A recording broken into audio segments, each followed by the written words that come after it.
Est-ce qu'il y a des gens qui sont prêts à me payer pour mes services? Si oui, est-ce que j'arriverai à en vivre décemment? Est-ce que le marché de l'offre et de la demande pour mes compétences est saturé? Bonjour à vous. Ces trois questions, c'est un peu la base quand on veut se lancer en tant que freelance. Je ne vous apprends rien en vous disant qu'il y a des milliers de freelances sur le marché et que si vous ne trouvez pas une bonne idée de service, vous allez être un énième clone sans valeur aux yeux de vos clients. À l'inverse, il existe des services extrêmement rentables et partout compétitifs. Et c'est justement ce que je propose de voir dans cet épisode. 4 méthodes pour trouver des idées de services à proposer. Let's go! Cette vidéo est la première d'une série de 6 ou 7 vidéos qui vont expliquer comment devenir freelance de A à Z. L'accent sera mis sur les Africains, mais ça reste applicable à tous. Alors si ça vous intéresse, abonnez-vous et activez les notifications pour ne rien rater. Et pour rendre l'épisode plus concret et pratique, on va bosser sur un exemple. Ada. Alors, Ada est une jeune femme dans la vingtaine, diplômée d'une licence en biologie de l'université Yaoundé 1 et qui, après ses études, a suivi une formation en management et souhaite se lancer. Aujourd'hui, on va trouver des idées de services qu'elle peut proposer pour se faire de gros chiffres. La première méthode consiste à chercher des services que les gens recherchent déjà sur les plateformes. C'est à mon avis la manière la plus simple, la plus rapide pour trouver une idée de business. Pour faire ça, on peut procéder de deux manières. La première, c'est de s'inscrire sur une plateforme comme Fiverr et de faire une recherche sur son domaine. On va tout de suite le faire. Ok, donc là on est sur Fiverr et j'ai fait une recherche sur Community Management pour voir des idées de services que notre ami Ada peut proposer. Déjà, première chose qu'on remarque, il n'y a que 913 services disponibles. Ça peut paraître beaucoup, mais sur une plateforme comme Fiverr, Upwork ou autre, qui prennent vraiment des prestataires du monde entier, 913 services, c'est très peu. Donc ça, c'est une bonne nouvelle. Le marché n'est pas saturé par l'offre. Maintenant, si on veut juger la demande, on regarde le nombre de commandes qu'il y a eu dessus. Et pour ça, on trie par meilleure vente. Par défaut, c'est pas pertinent. Il faut bien vérifier à mettre meilleur. Et on voit 120 ventes, 10, 257, 9, 6, 76, 76, 33. Ça signifie qu'il y a la demande. La demande n'est certes pas extrêmement forte, mais il y a la demande et ça, c'est aussi une très bonne nouvelle. Maintenant, quand on regarde plus les personnes qui font les ventes, à part les top choix de Fiverr, qu'est-ce qu'on a? On a Telegram, Airbnb, Discord et j'ai vu plus loin Facebook. Donc on peut déjà déduire que ce sont les plateformes qui passent plus. Maintenant, c'est pas fini. Ça, c'est pour le marché global. Maintenant, qu'en est-il du marché francophone? Ce qu'on va faire, c'est qu'on vient ici et on trie. Détail du prestataire. On veut un prestataire qui parle français. Et voici ce que ça donne. 76, 1, 15, 22, 5, 3, 7. Et après ça, c'est comme s'il n'y a plus rien. Ça veut dire qu'il y a beaucoup de prestataires, mais pas assez de demandes. Et ça, c'est un problème. Ça veut dire que se proposer en tant que simple community manager francophone sur Fiverr, c'est pas une bonne idée. Ce sera compliqué d'avoir des clients. Par contre, ce qu'on va faire, c'est qu'on revient sur la barre des recherches et on tape les noms des plateformes qu'on a vues tout à l'heure. Donc, là, j'ai tapé Telegram et première chose qui ressort, c'est qu'il y a jusqu'à 5000 services disponibles. Franchement, ça c'est un problème. Ça veut dire qu'il y a beaucoup d'offres pour les services via Telegram. Donc, ce qu'on va faire, c'est qu'on va affiner pour voir. Et on vient ici à détail du prestataire. On va dire qu'il n'y a que 684 prestataires qui parlent français et qui proposent des services via Telegram. C'est une bonne nouvelle. Ensuite, au niveau du prestataire, ce qu'on va faire, c'est qu'on va réduire niveau 1, 2 et on regarde ce qui passe. J'ai retiré le nouveau prestataire parce que votre but, quand vous vous lancez en tant que Fiverr, c'est pas de rester nouveau prestataire pendant toute votre vie. C'est assez simple de passer prestataire niveau 1 quand il y a suffisamment de commandes. Pour revenir ici, les prestataires qui parlent français, qui sont au moins au niveau 1, il n'y en a que 12. Ça, c'est une bonne nouvelle. Et tous ont des commandes. Ça signifie qu'il y a du marché. Bon, presque tous. Et maintenant, quand on part plus loin et qu'on regarde les services qu'ils proposent concrètement, on a la création de bots Discord. Ada n'est pas formé en bot Discord. Donc, c'est hors de son réseau. Bot Telegram, scrapping, bot Telegram. Par contre, quand on regarde vraiment la gestion même des réseaux sociaux, on a le modérateur Discord Telegram avec 131 ventes. Ça aussi, ça doit être un peu dans la même chose avec 37 ventes. Et à part ces deux-là, il n'y en a plus d'autres qui proposent ce service. Ça signifie que proposer des services de modération sur Telegram et Discord, ça peut être rentable. Il y a très peu d'offres en français et il y a beaucoup de demandes. Donc ça, c'est déjà une idée à garder. Modération, Telegram et Discord. Maintenant, c'est pas fini. On continue. On a vu tout à l'heure Airbnb. On a jusqu'à 2800 services disponibles. Donc, il faut réduire. Et on vient ici à détail du prestataire. Top prestataire niveau 1, 2, français. Et on regarde.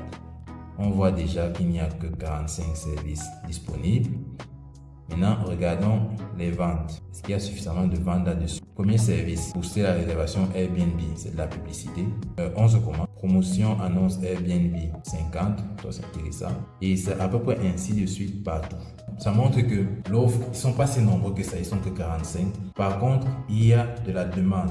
Pas beaucoup, mais suffisamment en tout cas pour pouvoir se positionner là-dessus. Donc ça, c'est aussi une autre idée à garder. Donc la gestion des annonces Airbnb. Maintenant, on passe à l'autre plateforme que j'ai repérée, Pinterest. Ici, on voit qu'il y a jusqu'à 5600 services disponibles. C'est beaucoup. On va affiner. Et là, bingo! Il n'y a que 80 services disponibles. C'est très peu par rapport à une grande plateforme comme Fiverr. Quand on trie par meilleure vente, on voit que la gestion d'annonces marketing Pinterest, 67 commandes, 38, 321, 4, 13, 29, 46, 12, 6, 7, 7, 1. Clairement, de tout ce qu'on a regardé depuis, c'est la niche qui est vraiment la plus attractive à mes yeux. Il n'y a pas beaucoup de monde dessus et il y a suffisamment de commandes pour qu'on puisse se lancer. Ça aussi, c'est une autre idée à garder. Gérer et développer le marketing Pinterest et les annonces Pinterest. Bon, on peut continuer comme ça avec toutes les autres plateformes. Même LinkedIn aussi, il passe. Mais je crois que vous avez vu l'idée globale. Donc, on fait la recherche, on regarde, on cherche les niches et les sous-niches en triant selon les détails du prestataire et en changeant l'option de filtre de trier par pertinence, par meilleure vente. Bon, comme on a vu, Fiverr, c'est clairement pour les anglophones. Donc, si vous parlez bien le français et l'anglais, le vrai français et l'anglais, honnêtement, vous allez être avantagé. Vous voyez la plaque là? No money, no work. No money, no work. Donc, personne n'entre, personne ne sort.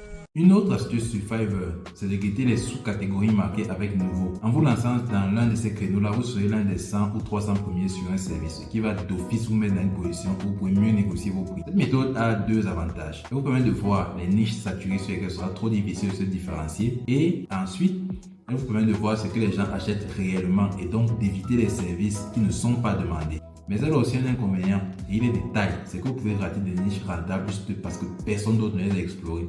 Ce qui nous conduit à la deuxième manière d'appliquer cette méthode, demander à Google Keyword Planner. Ok, donc là, on est sur la page d'accueil de Google Ads. Vous vous connectez en cliquant sur accéder au Keyword Planner. Ensuite, vous cliquez ici sur trouver de nouveaux mots-clés. Vous entrez quelques mots-clés liés à votre univers, à votre domaine d'activité. Au niveau de la langue, vous vérifiez que c'est français si vous parlez français ou anglais si vous parlez anglais. Par contre, au niveau du pays, vous enlevez ce filtre ici parce que vos clients sont dans le monde entier, donc vous retirez et vous cliquez dessus. Maintenant, là, vous avez des idées de mots-clés qui tournent autour de votre domaine et à partir de ces idées-là, maintenant, vous pouvez chercher à sortir vos services. Donc là, par exemple, on a Facebook professionnel, LinkedIn professionnel et quand on descend, qu'est-ce qu'on a? On a créé une page LinkedIn par exemple, LinkedIn pour entreprise, agence réseaux sociaux. Mais là, on est d'accord, c'est pas très bien présenté. Donc, ce que vous allez faire, c'est que vous allez venir ici. Vous allez cliquer sur télécharger. Voici nos mots-clés qu'on vient de télécharger. Par contre, avant de commencer à travailler dessus, il y a plusieurs informations qui ne nous intéressent pas. La monnaie, la variation et autres, ça ne nous intéresse pas pour ce business. Donc, ce qu'on fait, c'est qu'on va d'abord retirer tout ce qui n'est pas intéressant.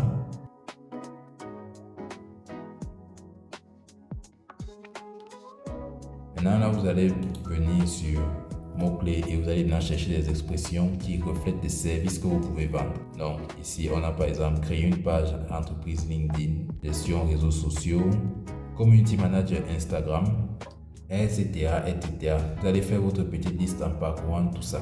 Cette méthode a trois gros avantages. Premièrement, elle vous permet de savoir à quel point un service est recherché. S'il fait moins de 500, il y a des chances qu'on n'ait pas assez de clients. Deuxièmement, elle vous montre les problèmes que vos prospects rencontrent. Et troisièmement, elle vous permet de découvrir de nouvelles niches. Par contre, elle a aussi deux gros inconvénients. Le premier étant que vous ne pouvez pas connaître le prix du panier moyen pour chaque service. Et le deuxième, que vous n'êtes pas sûr que les gens qui font des recherches d'un service vont l'acheter. Est-ce qu'ils cherchent à se former? Est-ce qu'ils recherchent un partenariat? Est-ce qu'ils veulent juste s'informer? Vous n'avez aucune idée de l'intention derrière la requête. Et donc, pour en revenir à notre ami Ada, voici toutes ces expressions qu'il a trouvées intéressantes.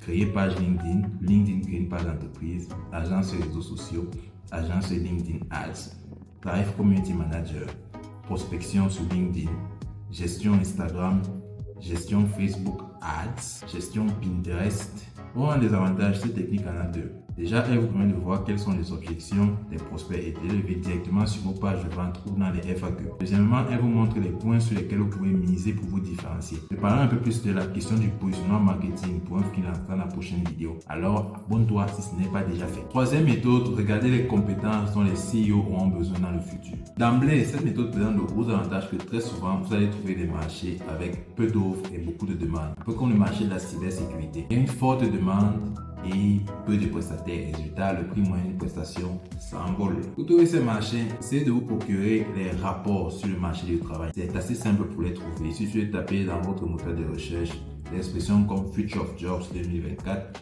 Future of Work Trends for 2024, Top in Demand Jobs for 2024. Mais attention quand même à ça. Il n'est pas rare que même un grand prophète prédise un avenir qui ne deviendra jamais. Encore président en 2018. Il n'a absolument aucune chance d'arriver vivant à l'élection présidentielle. Vous estimez qu'il va mourir? Oui. Le président Biya va mourir? Je suis radical dessus. Je parle depuis ma position d'autorité et de puissance. Je ne demande pas à un être humain. Je ne suis pas là pour faire plaisir. Cet homme va mourir en 2018, ainsi que tout son régime. Ils vont pas ça.